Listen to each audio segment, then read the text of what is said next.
There is a hideous monster growing in this country and throughout the world. It is a very real Jekyll and Hyde story, which oddly enough began at Jekyll Island, Georgia in 1910. The schemers of this plot include the Rothschilds and Warburgs from Europe, along with the Rockefellers and J.P. Morgan of the United States. You should know that the Federal Reserve is an intentionally deceptive name. It is not federal, but made up of these same elite families that have owned it since 1913. What is more, there is no reserve. These elite families have absolutely no liability with respect to the Federal Reserve. Instead, you and I and Americans throughout this country form the only backing for the money, the currency, that is part of the Federal Reserve. When they make mistakes, we pay. When they plot against us, we pay more. Our petition has been filed with petitions.whitehouse.gov. With it, we seek to end the most corrosive, corrupt, and devious power in this country.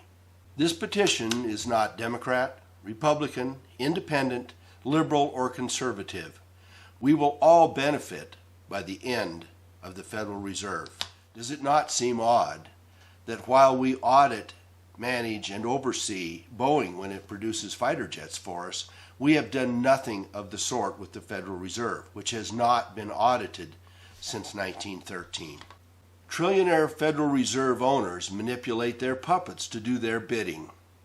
Corrupt politicians, devious lobbyists, bloated super PACs, the corporate mainstream media, multinational corporations, and crooked government leaders throughout the world all do their bidding. Their mission is to have absolute control over this world.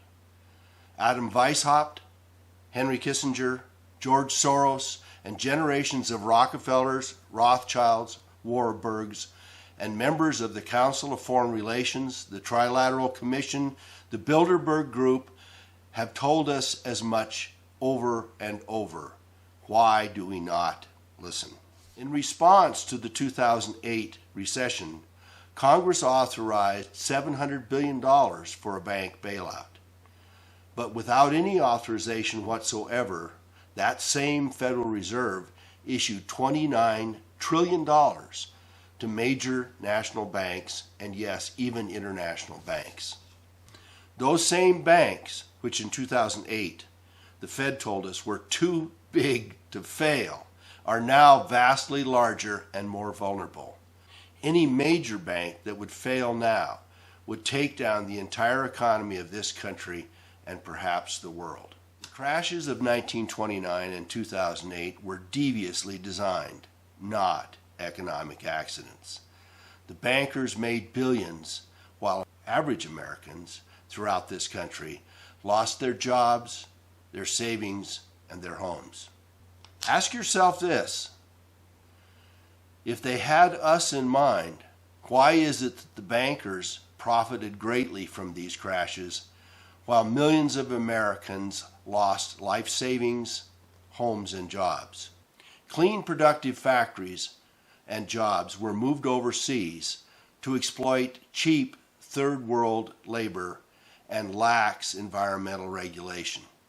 Without control of our national money supply, we cannot rein in these vast global corporations.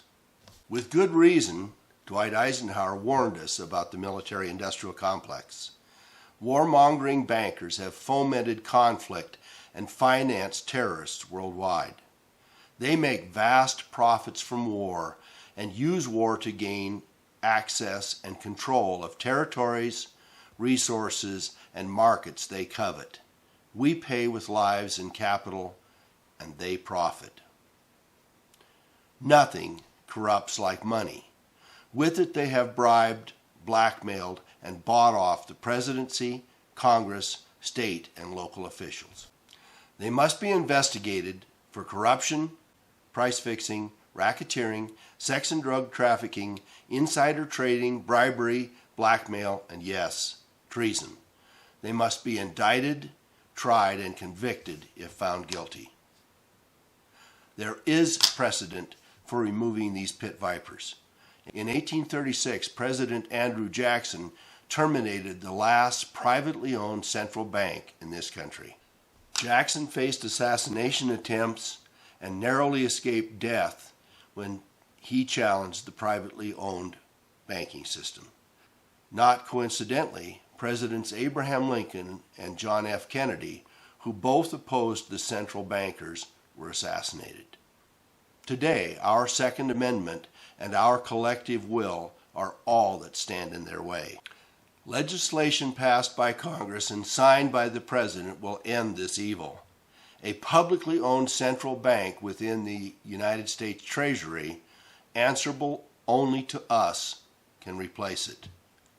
Sign this petition. Together, millions of us will demand action. We will remind the President of his promise to drain the swamp. Should even these efforts fail, we will force our agenda and swamp the system. We will advance this movement with demonstrations and marches. Raise your voices now and be heard across America.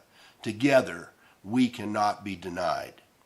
Visit endthefedreserve.com or go directly to petitions.whitehouse.gov and sign End the Federal Reserve to become a part of this great patriotic movement.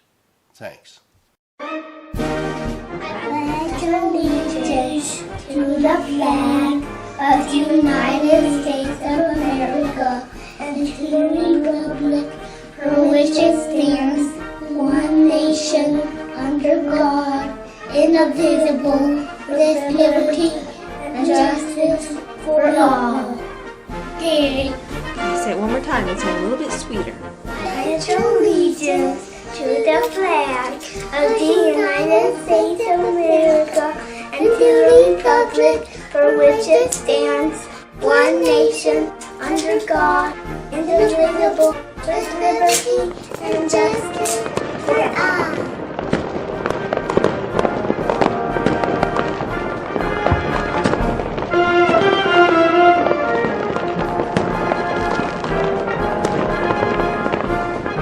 Thank you.